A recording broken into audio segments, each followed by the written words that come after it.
नमस्कार दोस्तों, technical board में आपका स्वागत है। आज मुझे मौका मिला कि मैं अपने फ्रिज में क्या दिक्कत आ रही है वो आपको दिखाऊं। तो ये कहीं ना कहीं से ये शो करता है। देखो, दो ही कॉइल पर सिर्फ कूलिंग आ रही है, बाकी एरिया में कहीं पर भी कूलिंग नहीं है। नीचे के एरिया में कहीं पर भी कूलिंग नहीं है। ये मेरे को करीब 4-5 दिन से जो है ये कंप्लेंट आ रही थी कि भाई टेम्परेचर जो है अचीव नहीं हो रहे, ना रेफ्रिजरेटर कंपार्टमेंट में ना फ्रीजर कंपार्टमेंट में। ऑल दो फ्रीजर का टेम्परेचर अगर देखेंगे तो -2 डिग्री सेल्सियस के आसपास आ रहा है, पर ये 2 डिग्री सेल्सियस है, माइनस में भी नहीं है, प्लस में 2 डिग्री सेल्सियस आ रहा है। तो इसका मतलब टेम्परेचर तो इसमें -23 के आसपास आता है। सो इसमें कहीं ना कहीं इशू है गैस लीकेज का। दोस्तों, मैं बैक साइड से दिखाता हूँ आपको। फ्रिज में मुझे कहीं पर भी कोई लीकेज नज़र नहीं आई। ये इसकी चार्जिंग लाइन है, डिस्चार्ज लाइन है। डिस्चार्ज लाइन लूप में गई हुई है, तो इसमें मैंने पानी भर के देख लिया। पानी भरा है, अगर कोई बबल्स आ रहे होते तो मुझे लगता है कि कहीं ना कहीं इसके लूप के अंदर लीकेज है। इसके बाद मैंने जो है सारे टाँके चेक कर लिए, ड्रायर के आसपास भी देख लिया। ड्रायर पर भी कहीं पर भी कोई ऑयल के निशान नहीं मिले, कैपलरी भी चोक नहीं है क्योंकि कूलिंग आ रही है और कंप्रेशर भी ठीक चल रहा है। टाइमर और इससे रिलेटेड पार्ट मैंने चेक कर लिया, इसको डिफ्रॉस्ट करके देखा था। डिफ्रॉस्ट करने के बाद ये ऑटोमेटिकली करीब 15 मिनट के अंदर अंदर ये डिफ्रॉस्ट करके ऑन हो गया।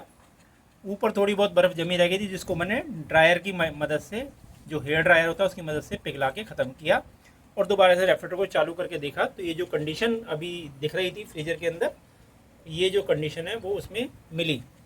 अब यहाँ पर हल्का हल्का ये जो है मॉइस्चर आ रहा है, तो ये निशानी होती है कि भाई इसमें गैस कम है, इसलिए हल्का हल्का पानी की बूंदें थोड़ी थोड़ी आती हैं।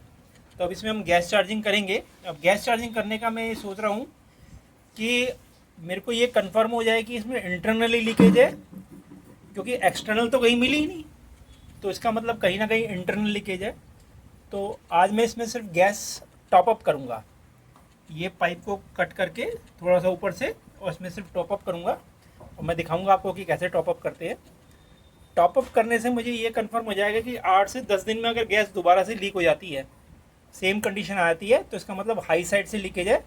उस केस में मुझे बाहर से कंडेंसर लगाना पड़ेगा, आउटसाइड कंडेंसर लगाना पड़ेगा, क्योंकि अंदर का तो जो इनसाइड कंडेंसर है वो तो लीक हो गया, तो मुझे बाहर से कंडेंसर लगाना पड़ेगा। तो जब इसमें नेक्स्ट टाइम से कोई लीकेज होगी कहीं, तो मुझे पता लग जाएगा। लो साइड से लीकेज होगी, जैसे फ्रीज़र के अंदर से लीकेज है, जो शायद अभी मैं सर्च नहीं कर पा रहा हूँ, कोशिश करी थी लेकिन कहीं लीकेज के कोई सिम्टम्स नहीं मिले। तो अगर लो साइड से लीकेज होगी तो ये जो गैस है अप्रॉक्सीमेटली 2 से 3 महीने तक बिल्कुल इंटैक्ट रहेगी, कूलिंग आती रहेगी। तो लेट्स चेक करते हैं। मैं स्टेप बाय स्टेप सारे स्टेप्स आपको बताऊंगा कि किस प्रकार से हम टॉपअप करते हैं। Thank you so much. तो दोस्तों, अब हमने ये सिस्टम तैयार कर लिया। यहाँ से हमने पाइप को काटा, ये हल्का सा पिंच हो रखा था यहाँ से पाइप, तो यहाँ से हमने पाइप को काट के, और ये जो आरओ वाले सिस्टम है ये हमने लगा दिया इसके अंदर, क्योंकि कोई फ्लेयर बनाने की ज़रूरत नहीं पड़ी, कोई ब्रेस करने की ज़रूरत नहीं पड़ी। और आगे ये टी जॉइंट लगा दिया। एक जॉइंट हमारा ये ब्लॉक है और एक जॉइंट हमने इसको इस्तेमाल कर लिया। आगे हमने लगा दी गेज मैनीफोल्ड, और गेज मैनीफोल्ड में ये प्रेशर आ गया अप्रॉक्सीमेटली, ये दिखा रहा है करीब 30 PSIG के आसपास, यानी गैस तो काफ़ी कम है। और दूसरे सिरे से हमने सिलेंडर को R134 के सिलेंडर को अटैच कर दिया। अब हम इसमें गैस फिल करेंगे। पहले थोड़ी सी गैस पर्ज कर लेते हैं, क्योंकि ताकि एयर इसके अंदर ना जा सके। तो गैस पर्ज करने के बाद हम इसमें गैस चार्ज कर देते हैं। दोस्तों, थोड़ी सी हम एयर पर्ज कर रहे हैं इसमें, जो पाइप के अंदर एयर थी, क्योंकि रेफ्रिजरेंट तो उसके अंदर ऑलरेडी भरा ही हुआ है। तो जो रेफ्रिजरेंट यहाँ से यहाँ तक आ रहा है, तो ये कभी भी एयर को अंदर नहीं जाने देगा। तो 30 के आसपास प्रेशर चल रहा है, तो हमने ये थोड़ा सा रेफ्रिजरेंट यहाँ से निकाल दिया। और अब हम इसको कनेक्ट कर देते हैं गैस के सिलेंडर के साथ। गैस के सिलेंडर के साथ करके अटैच, हम इसमें हम गैस जो है हम ओपन कर देते हैं। R134 एक गैस है, हमने ओपन कर दी, और एक बार प्रेशर इक्वलाइज होने देते हैं। थोड़ा सा लिक्विड चार्ज कर देते हैं और इसको फिर वाल्व को हम कनेक्ट कर देते हैं बंद। और जब ये प्रेशर इक्वलाइज हो जाएगा तो हम कंप्रेसर को ऑपरेट कर देंगे। ये हम कंप्रेसर को स्टार्ट कर रहे हैं। अब जैसे ही कंप्रेसर चलेगा तो ये हो सकता है थोड़ा बहुत माइनस में प्रेशर शो करे, पर अभी तो ये पॉजिटिव में ही चल रहा है। ये सिस्टम कंप्रेसर स्टार्ट हो गया है। डिस्चार्ज लाइन भी गर्म होनी शुरू हो गई है हमारी। ये नीचे वाली डिस्चार्ज लाइन है, ये भी काफ़ी अच्छी गर्म होनी शुरू हो गई है। इस लूप वाले पाइप में भी जो है गर्माहट आ गई है। तो अभी इसमें जो प्रेशर शो कर रहा है आप देख पा रहे हैं, करीब करीब। तो इसको 0 PSI नहीं जाने देंगे। जैसे 0 जा रहा है ना, तो थोड़ी सी इसमें गैस हमें चार्ज कर देनी चाहिए। थोड़ी बहुत गैस चार्ज कर देंगे तो धीरे धीरे इसमें धीरे धीरे करते रहेंगे गैस चार्ज, और करीब इसमें 10 PSIG के आसपास हम छोड़ देंगे प्रेशर, क्योंकि 10 PSIG सफिशेंट होता है R134A के लिए। तो 0 नहीं जाने देना है हमें, धीरे धीरे इसमें गैस चार्ज करते रहेंगे ताकि इसमें गैस प्रॉपर तरीके से टॉप अप कर सके।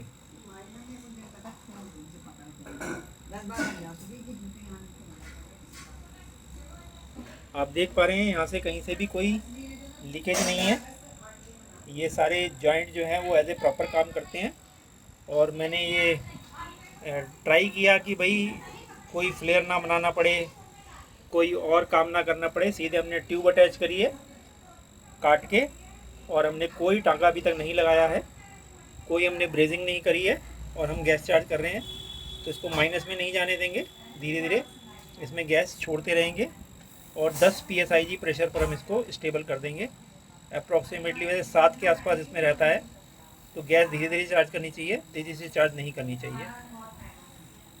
तो अभी आप देख रहे हैं करीब करीब 2-3 PSIG के आसपास है। तो 10 PSIG के आसपास इसमें हम मेंटेन करके रखेंगे।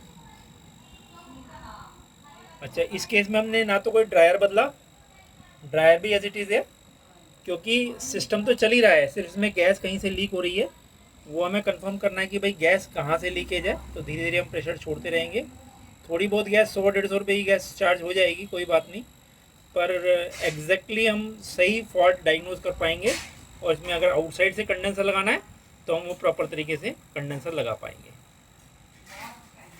सो एज आई थिंक ये जो है सिस्टम मुझे ठीक लगा, क्योंकि पैसा भी ज़्यादा खर्च नहीं हुआ, काम भी हो गया। कम से कम ये महीना भर चल जाएगा। अगर इसमें 10 से 15 दिन में ही गैस लीक हो जाती है तो मैं आउटसाइड में कंडेंसर लगा दूंगा, क्योंकि लीकेज कहीं से भी नहीं मिली है। मैंने सारे में चेक कर ली, हर जॉइंट को मैंने चेक कर लिया, पर लीकेज कहीं से नहीं मिली है, इसलिए मुझे ये स्टेप लेना पड़ा। सो थैंक यू दोस्तों, थैंक यू सो मच। सो दोस्तों, गैस चार्जिंग हो गई है पूरी, और अब टेम्परेचर भी इसका करीब करीब -12 डिग्री सेल्सियस के आसपास आ गया है, -14। तो -14 -15 डिग्री सेल्सियस टेम्परेचर आ गया है। नीचे भी बढ़िया ठंडक आ गई है, और पीछे मैंने काम कंप्लीट कर दिया था इसमें गैस चार्जिंग करके, और फाइनली टाका भी लगा दिया था। ये फाइनल टाका भी लगा दिया था, और डिफ्रॉस्ट भी प्रॉपर हो रहा है, कोई दिक्कत नहीं है। और अभी जो है रिज़ल्ट भी बढ़िया आ गए। तो ये था दोस्तों मेरा जो है एक तरीका टॉपअप करने का, जिससे जो 375 लीटर रेफ्रिजरेटर है RT41, ये सैमसंग का RT41 model, RT41 MC SM 2009 में हमने परचेज़ किया था। ये तो 15 साल करीब करीब हो गए हैं, और बढ़िया चल रहा है। So thank you so much friends, thank you so much.